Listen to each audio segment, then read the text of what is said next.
Alors, j'ai vendu plus d'exemplaires du premier tome de mon grand traité sur l'immatérialisme que Hegel, dans toute sa vie, n'en a vendu de la phénoménologie de l'esprit.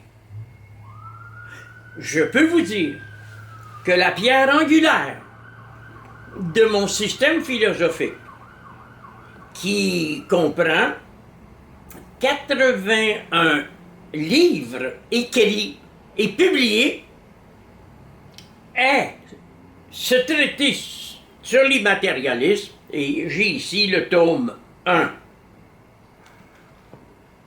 Vous savez, quand une civilisation change, il y a des signes avant-coureurs du changement.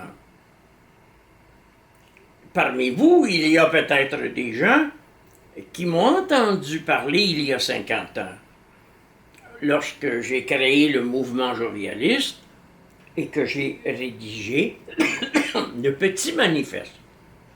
Dans le petit manifeste, j'ai dit qu'il allait y avoir des changements monumentaux sur Terre et que la nature s'associerait aux crises de la société pour changer l'ordre des valeurs. Certains se sont demandé, ça va arriver quand, ça? Eh bien, c'est là.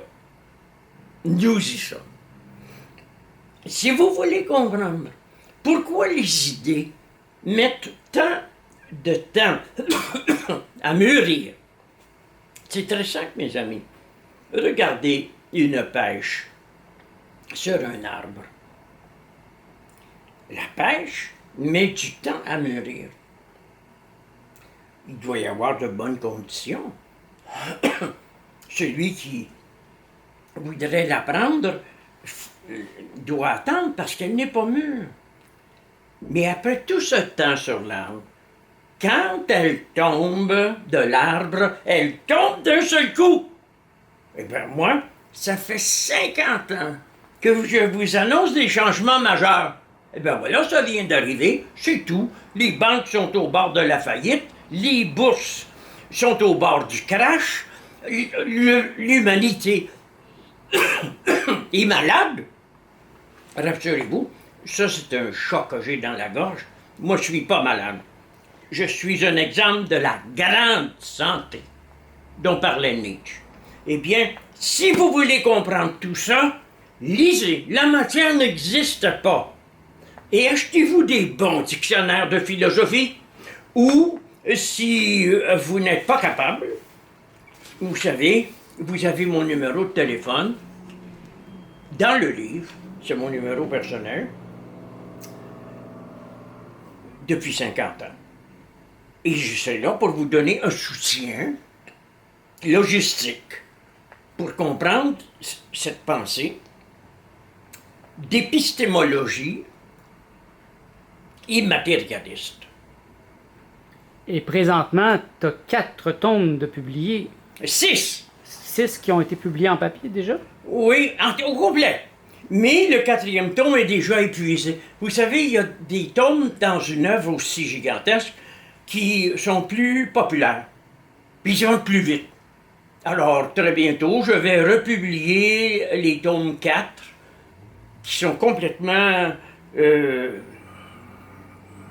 épuisés et les tomes 5 et 6 qui vont l'être bientôt. Mais il te reste des exemplaires du 1, du 2, du 3. C'est les fondamentaux, ça, je les ai. Donc, je les ai. donc Alors, vous les voulez, prenez rendez-vous avec moi. Le numéro de téléphone est dans le livre. C'est le 514-279-4808. Ou bien communiquez sur Facebook avec Jackie Lacourcière. Et le message va être aussi direct, peut-être plus. Et Alors, dans, oui. et dans ce livre-là, tu fais mention que c'est la pierre angulaire pour bien comprendre ton système. Oui. Donc, Mais attention, là. Si vous ne prenez pas le temps de l'assimiler, vous allez avoir des problèmes. Parce qu'ici, là, c'est le développement d'une pensée supérieure. tout le monde peut la comprendre. Mais vous pouvez pas lire ça comme on lit un roman, là, ou comme on lit les gazettes matinales. Non. Et c'est la raison pour laquelle je vous dis, gardez contact avec moi, ou avec Jackie Lacourcière, ou avec le président du mouvement jovialiste qui saura vous orienter, Nicolas Lehoux. Donc, c'est un livre qui amène une pratique, c'est ça que tu veux dire? C'est Ah, pas, c'est pas juste une lecture non, non, non. passive. La matière n'existe pas. Entraîne une pratique concrète de l'immatérialité. Et c'est dans le deuxième tome, le clair-voir, qu'on voit comment la théorie débouche sur la pratique. Mais il faut commencer par assimiler les principes de base. La grande culture, mes amis, n'est plus dans les universités modernes qui ont rompu avec les sources classiques, mais chez les têtes bien faites, comme la mienne.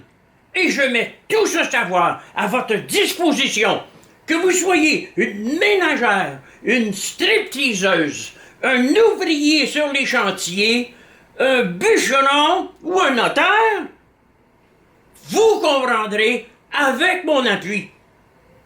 Je ne peux pas échouer. Mais pourquoi tu penses que ce livre extraordinaire n'a pas a été boycotté depuis longtemps par les professeurs d'université qui veulent même pas que leurs étudiants fassent quelque chose à propos de toi? Monsieur, regardez. Schopenhauer nous donne la clé de cette énigme. Il dit lorsqu'une grande idée nouvelle se présente, tout le monde la rejette. Lorsque l'auteur de cette grande idée persiste à l'affirmer, alors tous se liguent contre lui et à ce moment-là, il l'attaque. J'ai été attaqué. J'ai été menacé de mort. Enfin, la troisième étape, soudainement, inexplicablement, tous se rallient. Je suis rendu à cette époque. On a fait le vide autour de moi, ensuite on m'a attaqué à la télévision partout, et maintenant, je suis prêt pour la récolte, la moisson, les moissons de l'esprit, et je les partagerai avec vous. Merci beaucoup.